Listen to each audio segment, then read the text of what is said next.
Alrighty. Really, a tale of two halves. We just very difficult first half offensively. We just didn't play our best football. I think they had 5 sacks, 3 turnovers. I think they had 17 points off the turnovers. We forced 2 turnovers and got 0 points off of it, and just kind of couldn't get out of our own way. And like I told the team, I was really proud of their ability to come in the locker room at halftime and regroup. And compete in the second half and fight and showed, in my opinion, the heart of a champion and really battled themselves back into the game at 23-15. And they have the third and I believe 3rd and 10 from their own 11 and get a big 3rd down conversion there, hit the trick play, and then we end up having a great goal line stand and they punch it in on 4th and 1. To extend the lead to a 2-score game. And then what happens when that's going on, even though we started to play better offensive football, you have to start to get a little bit more desperate. And you start going for it on 4th downs and things where maybe if the game was a 1-score game, you're settling for field goals and things, and the game goes the way that it goes. So unfortunately, we didn't play our best football tonight, but we were still competitive. Hopefully we get another crack at them. That's a good football team. Credit to Kirby and their staff and their players being ready to go in the first half. Like I said, they've been the standard in college football now for about 5, 6, 7 years. And I thought we played them really well in the second half. But you get behind the 8 ball with the way we played in the first half. It's a lot to overcome against good football teams. And like I told the team, when you're playing good teams, you got to fight for 60 minutes, but you have to play well as well. And we weren't able to get the recipe right. We only had we had the fight. We didn't play well enough tonight. So we got to coach better. We got to play better.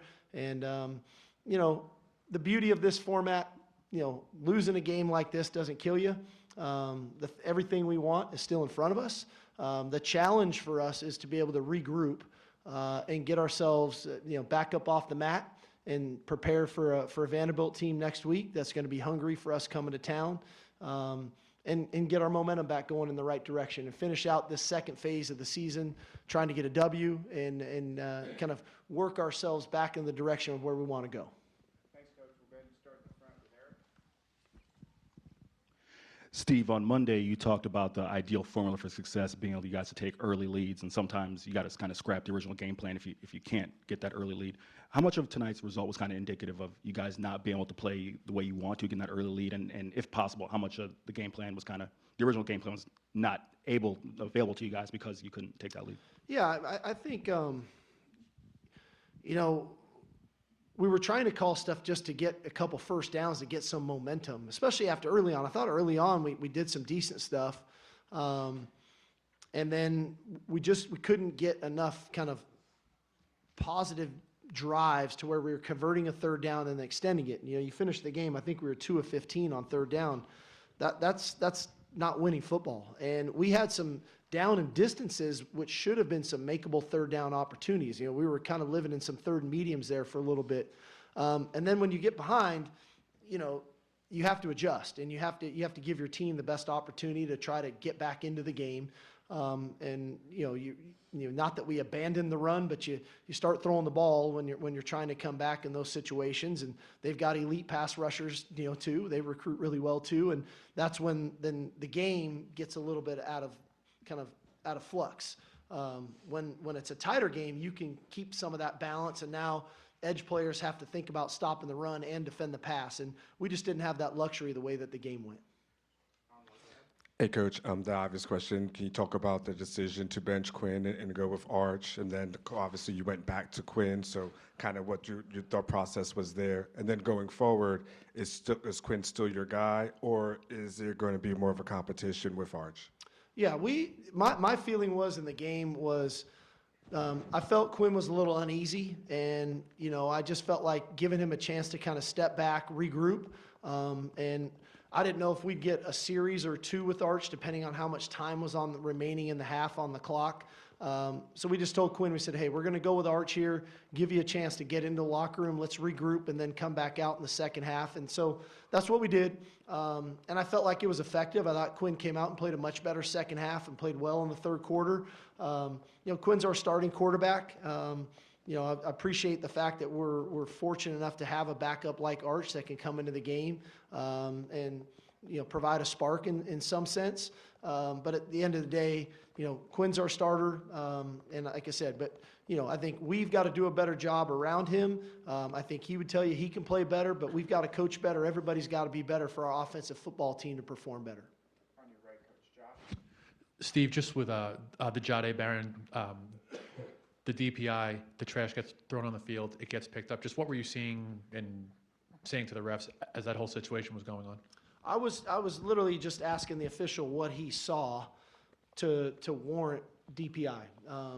And then at that moment, the trash came on the field, and I understand frustration. We all were frustrated in the moment, but I don't think all of us Longhorn Nation. I know we can be better than that. Okay, and so the fact that we're able to get that stopped and get that kind of taken care of, and then regroup, then they overturned that call, gave us an opportunity to get a short field and punch one in and close it to a one-score game.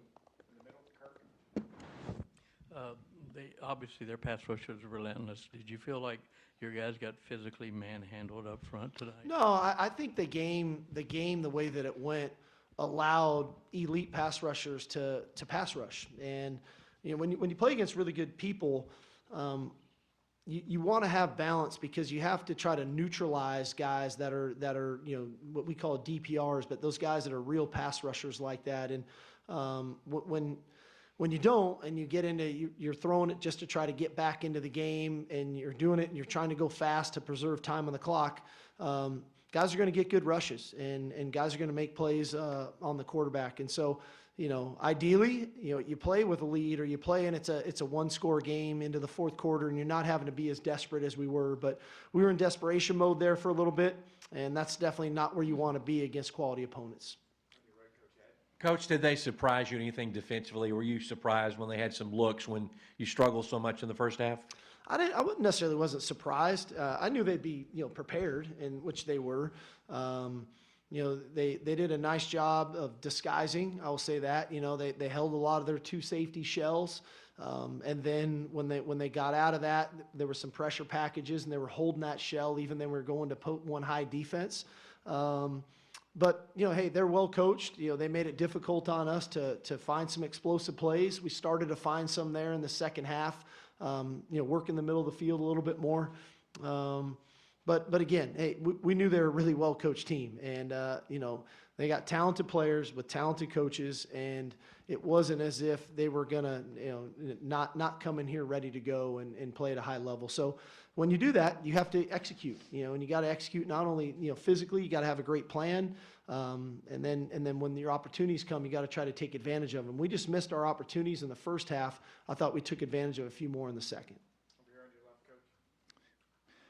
Steve, you had two slow starts 2 weeks in a row. I was wondering if you have any thoughts about that and why that might happen these last two games. And also, because of the slow start this time, you're unable to take advantage of those two opportunities, the two turnovers early. Yeah. If you thought that was probably the critical point of the game. I think that, hey, as a staff and as a team, we always want to start fast. We want to have a great plan. As a staff, we'll look at it and see. I don't have anything off the top of my head that tells me here's why we weren't, on point and executing at a high level early on. But we'll continue to evaluate that, like we will, I'm sure, a lot of aspects of the game, especially offensively. The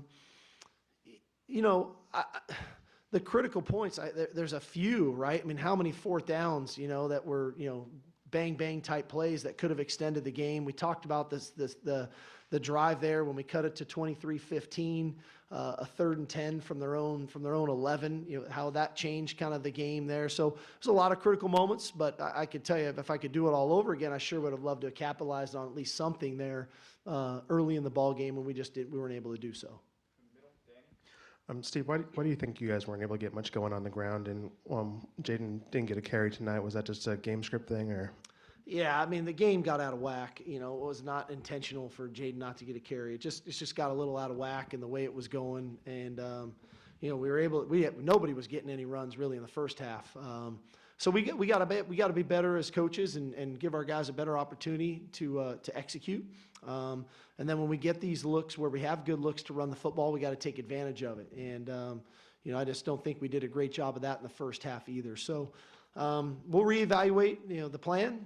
Tonight wasn't our night when it came to running the ball, and we need to be better, and we need to be better against quality opponents, and that was a quality opponent. Coach Gunnar Helm had a great second half, 6 for 6. Was there any in the game plan? Was there any plays that were designed for him in the first half, or was he just covered? Did they cover him pretty good because they knew? I don't know if we completed passes to anybody in the first half, so hate to be facetious with you, but just we weren't very good in the first half. I mean, yeah, there was plays for him in the first half.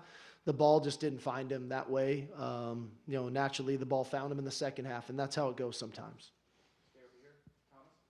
Coach, the initial thoughts on Andrew Makuba, we saw him go down. And also, as a coaching staff, how can y'all use a loss to kind of amplify a message to the team? Yeah, I mean, first of all, Makuba had a knee. We'll have to assess it, and we'll get back to you guys on that of what that looks like.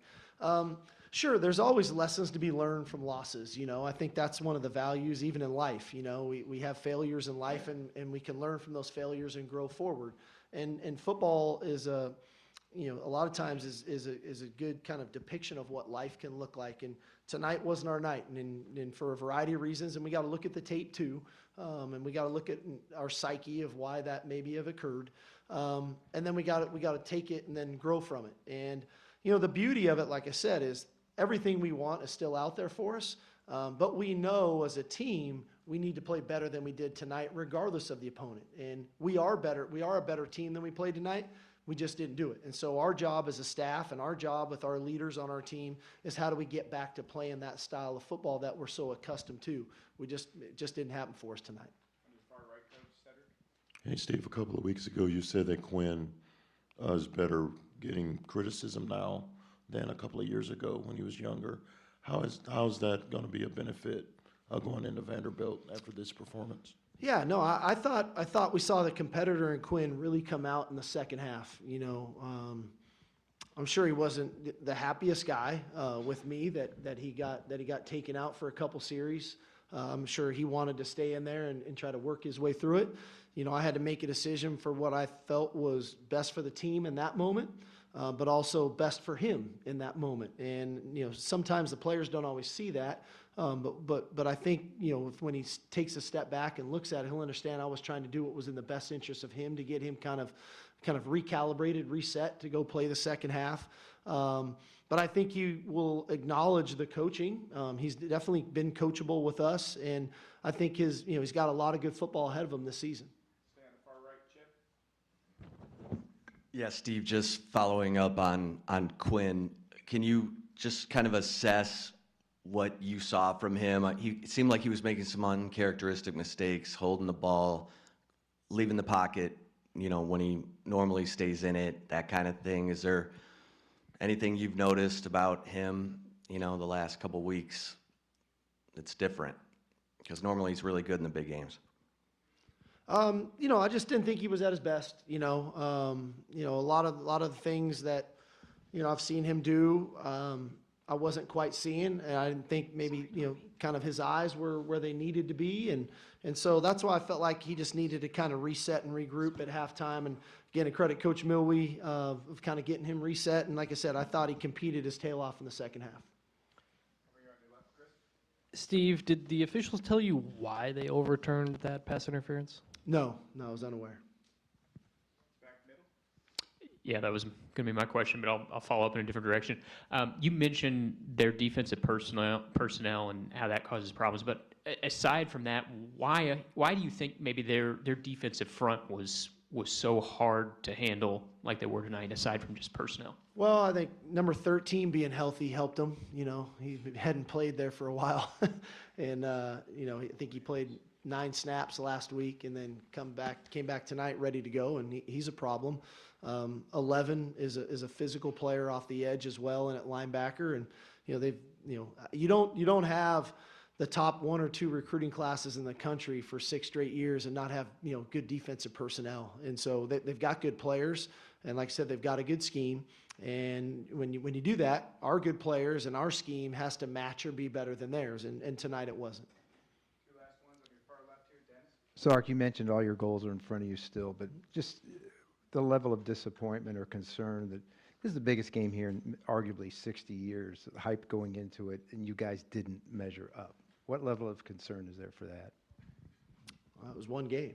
I mean, that's my concern. What are we going to do moving forward? You know, I think we can sit around here and throw a pity party for ourselves, but I don't know what good that's going to do for us. You know, I think for us right now, it's how do we recalibrate? How do we refocus as an organization, as a staff, as a team, to get back on the horse and start riding again? And you know, that's what we'll do. You know, so again, appreciate Longhorn Nation, their support. It was awesome. Game day, all the cool things that came with this. But quite frankly, I really think this is going to start to become the norm around here. We're going to have a ton of big games. We're going to have a really good football team, not just this year, but for years to come. And we're going to have a ton of big-time games in DKR moving forward.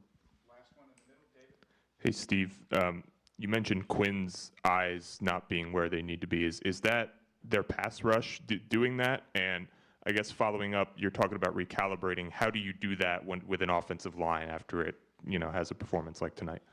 I think a couple things. You know, sometimes it's the pass rush, sometimes it's the coverage. You know, there's a variety of reasons of why a quarterback's eyes may not be where they need to be. And again, that's me on the sidelines trying to watch a game from field level. You know, when I get a chance to look at the tape, I may have something different for you guys on Monday on my assessment of where it was at. Again, I don't think we put our offensive line in an ideal situation tonight with the way the game was going. And we've got a very good offensive line. Tonight wasn't their best night either. All of us, myself included, it wasn't our best night. But that's the life of a competitor. You know, we choose to be the ones in the arena competing. Tonight wasn't our best night, but we get another opportunity to go do it again next week. Thanks, Coach. Appreciate it. Rightio. Thank you.